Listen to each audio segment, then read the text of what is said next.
Hello everybody! Welcome to Children's Church! French fries. Yeah, thanks for that, Ben. Hope you're all doing okay. Today's service is all about compassion. So we're going to go to our reading now. The reading from today is taken from the book of Matthew, chapter 14, verses 13 to 21. Now when Jesus heard this, he withdrew from there in a boat to a deserted place by himself. But when the crowds heard it, they followed him on foot from the towns. When he went ashore, he saw a great crowd, and he had compassion for them and cured their sick.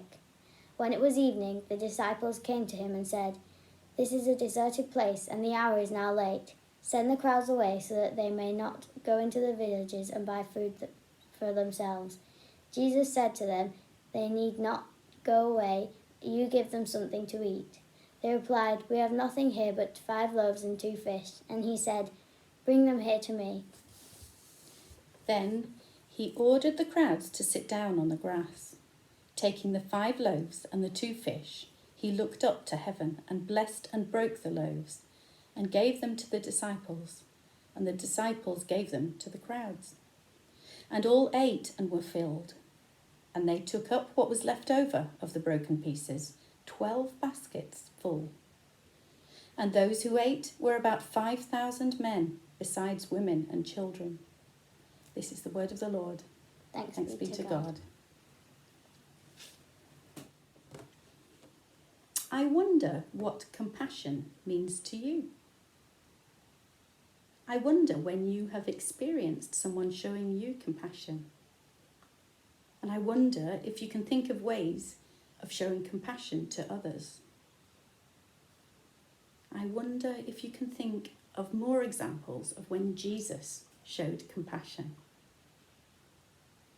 Now, the thing about compassion is that it's a hard word to explain without using examples. So we thought that we'd look up some examples, didn't we? Yeah. So we read some really great examples that show what compassion is. Now, I found a lady who'd written all about it on the internet, and she said, "Lately, it seems whenever I turn on the news or open social media, I learn that another tragedy has occurred somewhere in the world. Each time I am overcome with feelings of sadness, frustration, and hopelessness. I try to think of how I can help and make a difference in some small way, but that's really hard. At moments like these," she says, "it feels even more important to have conversations together about empathy, compassion, kindness, and inclusion." And then you found a story, didn't you, Jess? Yeah. It's called Come With Me, and I think this story is so great. It's about a little girl who's saddened by the news she sees on TV. She asks her parents what she can do to make the world a better place. Inspired, or perhaps impressed by his daughter's question, the father takes her on a walk through the city, greeting everyone he sees with a kind smile and a tip of his hat. The little girl is inspired by her parents' gentle regard for the world and invites the boy next door to come outside and walk the dog with her. This book communicates that small acts of kindness and bravery are what ultimately makes the world a better place. The kind things we do matter, no matter how big or small. That's really great, isn't it? Because it's not talking about massive big things. It's talking about little things. A kind smile and a tip of his hat. We could all do that when we're walking around, couldn't we? And you never know when that kind smile might make that person's day. So some other great stories. I mean, there are just so many if you start looking. Another couple of great stories that I read. This one, it's a teacher friend of mine, this person says, was teaching maths to a class of 6-year-olds, a number of whom were recently arrived refugees from other countries. The topic was fractions. My friend defined what a half and a quarter were, and then asked the children to write down whether they would prefer half of a chocolate bar or a quarter of a chocolate bar. As she walked around the room, she noticed that some of the children wrote that they would prefer a quarter of a chocolate bar. So she thought she was going to have to reteach the lesson about fractions, as they didn't seem to understand that a half was bigger than a quarter. She asked some of these students why they would prefer a quarter, and one little girl replied, so that more people could have a piece of chocolate. How beautiful is that little example? I have a really cool friend that I went to music college with. She played the cello as well. And she was just one of these, didn't fit into any kind of stereotype. She was a very unique person. Anyway, she also played the trumpet. And my friend, we called her Nessie. Her name was Vanessa, but we called her Nessie. And Nessie, since college, went down to live in London. And I found out not so long ago that Nessie had taken her trumpet, and she felt such compassion for the refugees in the refugee camps in France, that she'd taken her trumpet and she'd gone all by herself and gone into the refugee camps and sat and made music with people. And she just took her trumpet, played along, and she said they got whatever they could to play, like a drum, and they were all having a big party together. And that was her little way of showing compassion and kindness to those people who were stuck in a really awful situation day in, day out. And I just thought that was the coolest thing ever. Amazing. I think Lucy showed a lot of compassion when she wanted to help the homeless people because she'd seen so much about it, but she didn't know what to do. So she would sit there and think, what can I do to help? Because I can't go into all these shelters and stuff because I'm too young. Everywhere she looked to try and get involved, Yeah. she was always told she was too young, and she was so frustrated, wasn't she? So she started her own thing, and she would knit scarves and Give them? give them to the homeless, and people started donating some wool, and then slowly donating now clothes and jumpers, and now the whole church is involved. Yeah, and that so was just from this tiny thing that That's Lucy right, just a started. tiny seed that Lucy had of this need, this feeling of compassion towards homeless people. And now, as a church, we're showing compassion to the homeless people in Bolton and in Manchester, and that's a really great thing that we're all doing together. So, compassion is a lot about being able to imagine standing in someone else's shoes, isn't it? Yeah. It's about getting inside someone else's shoes. And Not physically. not physically, no, but emotionally, in your head, being able to stand in their shoes and imagine what life's like for them. And then through that, being able to see what you might be able to do to make their life a little bit better, what they might need. Is it a listening ear? Is it a bit of a hug every now and then? Is it a kind smile? Who knows Cake. what it is? A cake? Yeah. Oh, you're very good at doing that, aren't you? Jessie has a cake ministry, definitely. So, we thought, segueing nicely into our craft today, what we've done is we've printed off a picture of a pair of shoes off the internet. But you could draw your own shoes if you wanted to draw them. And then we thought it would be really nice to think of somebody. It might be somebody in your family. It might be one of your friends.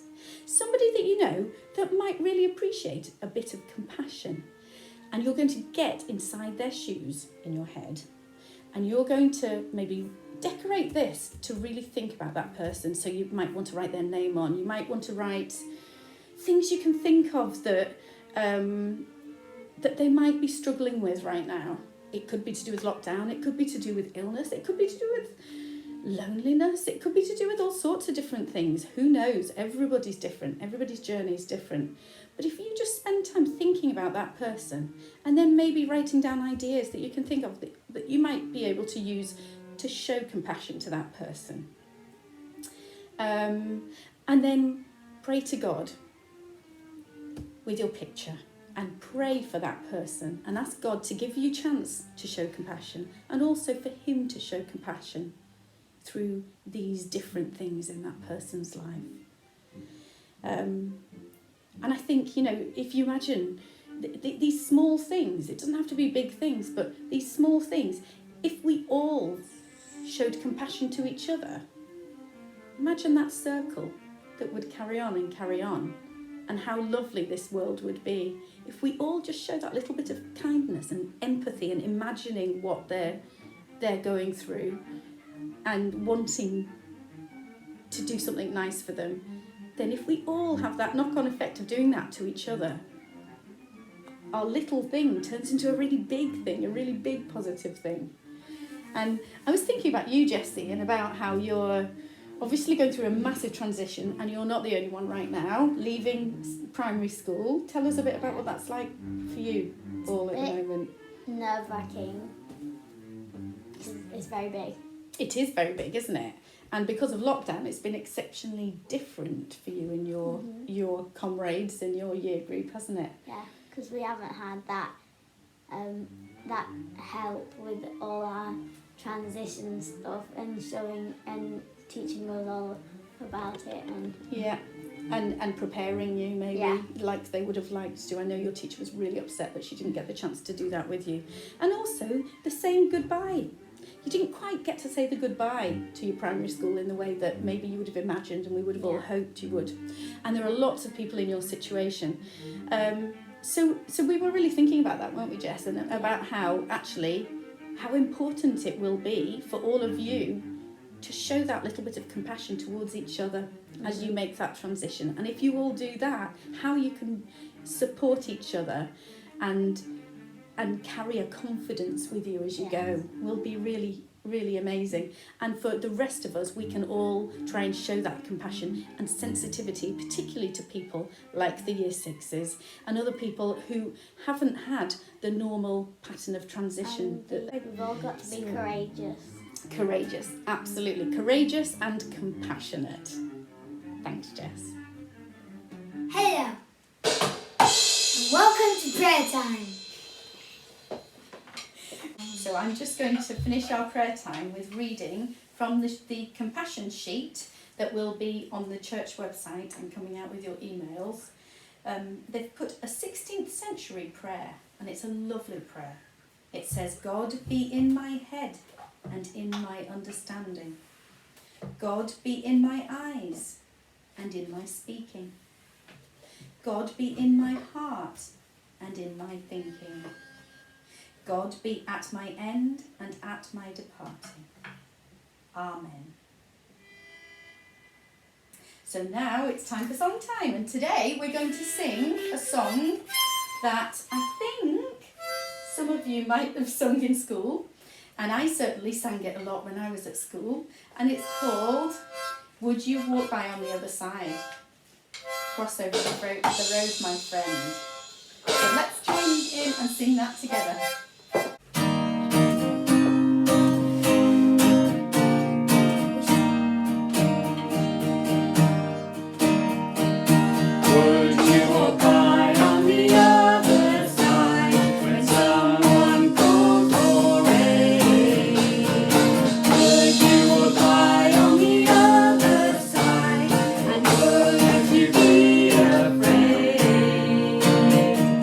Cross over the road.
lovely week, everybody. Enjoy the start of your holidays, whatever you're doing, and we'll see you next week. Bye-bye.